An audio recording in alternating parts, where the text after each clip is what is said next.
টানা কয়েক বছর ধরেই বক্স অফিসে খুব একটা সুবিধা করতে পারছেন না বলিউড অভিনেতা সালমান খান। এদিকে লরেন্স বিশনোয়ের থেকে হত্যার হুমকিও পেয়েছেন তিনি। সব মিলিয়ে খুব একটা ভালো সময় যাচ্ছে না তার। এরই মধ্যে কারিনা কাপুরের একটি বক্তব্য সোশ্যাল মিডিয়ায় হয়েছে ভাইরাল, যেখানে কারিনা বলেন সালমান খান একজন বাজে অভিনেতা। ভারতীয় গণমাধ্যম সূত্রে জানা যায়, অনেক আগে উমেশ জিবনানিকে এক সাক্ষাৎকার দিয়েছিলেন কারিনা। পুরনো সেই সাক্ষাৎকারের একটি অংশ নতুন করে ছড়িয়ে পড়েছে সোশ্যাল মিডিয়ায়। সেই সাক্ষাৎকারের এক পর্যায়ে বলিউডের ৩ খানের প্রসঙ্গ উঠে আসে। সে সময় কারিনা বলেন, আমি শাহরুখ খানকে খুবই ভালোবাসি। স্যান্ডেলিনা সো রূপচর্চায় আভিজাত্য।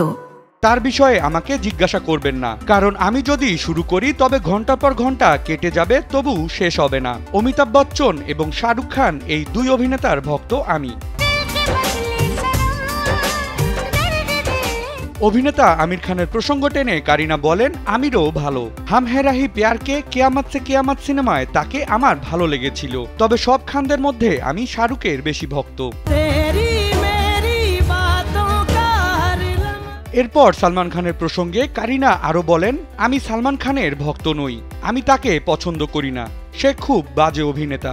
আমি তাকে ব্যাপারটি বলেছিও, সে সব সময় অতিরঞ্জিত করে। বলিউডের ৩ খানের সঙ্গেই বড় পর্দায় কাজ করেছেন কারিনা কাপুর খান। তবে ৩ খানের মধ্যে সালমান খানের সঙ্গেই সবচেয়ে বেশি সিনেমায় অভিনয় করেছেন তিনি। বডিগার্ড, কিউকি, মে और মিসেস খান্নার মতো সিনেমায় সালমান খানের সঙ্গে জুটি বেঁধে দর্শকদের মনে জায়গা করে নিয়েছিলেন তিনি। দর্শকরা অন স্ক্রিনে সালমান কারিনার রসায়ন পছন্দ করলেও কারিনা ব্যক্তিগতভাবে কেন সালমানের অভিনয় পছন্দ করেন না তা যেন রহস্যই রয়ে গেল।